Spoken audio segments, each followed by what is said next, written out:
বিধানসভার speaker FIR করেছেন হেয়া স্ট্রিট থানায়। পরিষদীয় দলের নেতা নির্বাচনে বিধায়কদের সই জালের অভিযোগ, একাধিক তৃণমূল বিধায়কের কথায় অসঙ্গতির অভিযোগ।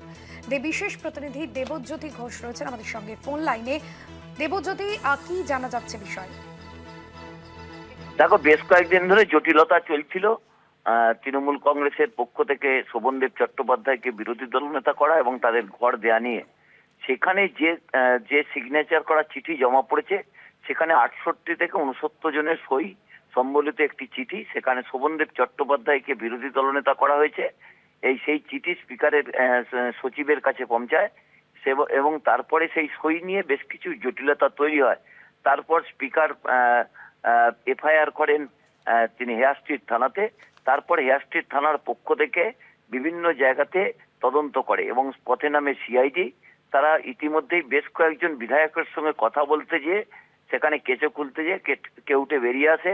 কারণ সেখানে নয়না বন্দ্যোপাধ্যায় সই সম্বন্ধে কিছু মনে করতে পারছেন না। ক্যানিং পশ্চিমের বিধায়ক বাহাদুল ইসলাম তিনি বলেছেন যে 6 তারিখে যে সিগনেচার দেখানো হচ্ছে সেদিন তিনি বাড়িতেই ছিলেন, কারণ ভোট পরবর্তী হিংসায় তার নাম জড়িয়েছে, তাই তিনি বাড়ির বাইরে বেরোচ্ছেন না।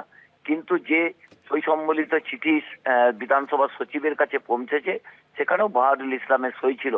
তারপরেই কিন্তু সিআইডি বিভিন্ন জায়গাতে চন্দ্রনাথ সিনহা থেকে শুরু করে বেশ কয়েকজনের বাড়িতে যান এবং তারা কুণাল ঘোষের সঙ্গে গতকাল কথা বলার চেষ্টা করেছিলেন, কিন্তু শেষ পর্যন্ত সফল হননি।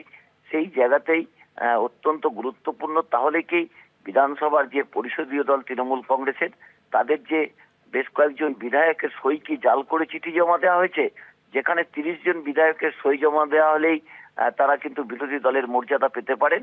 সেখানে কেন এইরকম একটা পন্থা অবলম্বন করা হলো তা নিয়েও কিন্তু যথেষ্ট প্রশ্ন উঠছে। তবে একাধিক বিধায়কের কথায় যে অসঙ্গতি সিআইডি কর্তারা লক্ষ্য করেছেন তা নিয়েই তারা কিন্তু নড়েচড়ে বসেছেন। অর্থাৎ এতদিন ধরে যে বিরোধী দলনেতার পদ নিয়ে জটিলতা চলছিল এবং বিরোধী দলের ঘর নিয়ে জটিলতা চলছিল, এই কি কারণে জটিলতা চলছিল তা কিন্তু আস্তে আস্তে সামনে আসছে। সেই জায়গাতেই তদন্তের গতি যত এগোবে ততই কিন্তু আরো তথ্য সামনে আসবে। এখনো পর্যন্ত মনে করা হচ্ছে শুধুমাত্র এই 3-4 জন নয়, আরো বেশ কয়েকজনের সইকে জাল করা হয়েছে বলে মনে করছে সিআইডি কর্তারা। তবে এখনো পর্যন্ত তারা পরিষ্কারভাবে জানাননি। তবে এ নিয়ে কিন্তু শোভনদেব চট্টোপাধ্যায় বলেছেন যে বিষয়টিকে অতিরিক্ত গুরুত্ব দেওয়া হচ্ছে। যেখানে 30-32 জনের সই দরকার, সেখানে অতি সক্রিয়তা দেখানো হচ্ছে বিধানসভার পক্ষ থেকে, তা নিয়েও তিনি মন্তব্য করেছেন। একদমই ধন্যবাদ জানাবো দেবজ্যোতি। একাধিক তৃণমূল বিধায়কের কথাতে অসঙ্গতির অভিযোগ, বিধানসভার স্পিকার এফআইআর করেছেন হেয়া স্ট্রিট থানায়।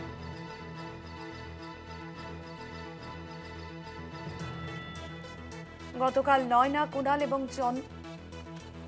চন্দ্রনাথের বাড়িতে যায় সিআইডি। বিধানসভার স্পিকার এফআইআর, পরিষদীয় দলের নেতা নির্বাচনে বিধায়কদের সই জালের অভিযোগ।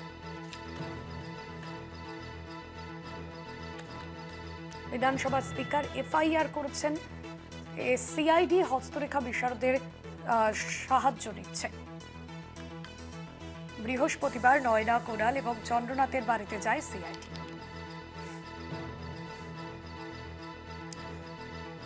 বিধানসভা স্পিকার এফআইআর করেছেন হেয়া স্ট্রিট থানায়। পরিষদীয় দলের নেতা নির্বাচনে বিধায়কদের সই জালের অভিযোগ, একাধিক তৃণমূল বিধায়কের কথাতে অসঙ্গতির অভিযোগ উঠে আসছে। সেক্ষেত্রে সিআইডি হস্তরেখা বিশারদদের সাহায্য নিচ্ছে। গতকালই নয়না, কুণাল এবং চন্দ্রনাথের বাড়িতে সিআইডি টিম যায়। বিধানসভায় যে রেজিস্টার, সেই রেজিস্টারে খাতায় সই নকল রয়েছে এবং তৃণমূল বিধায়কদের জিজ্ঞাসাবাদেও একাধিক অসঙ্গতির অভিযোগ উঠছে।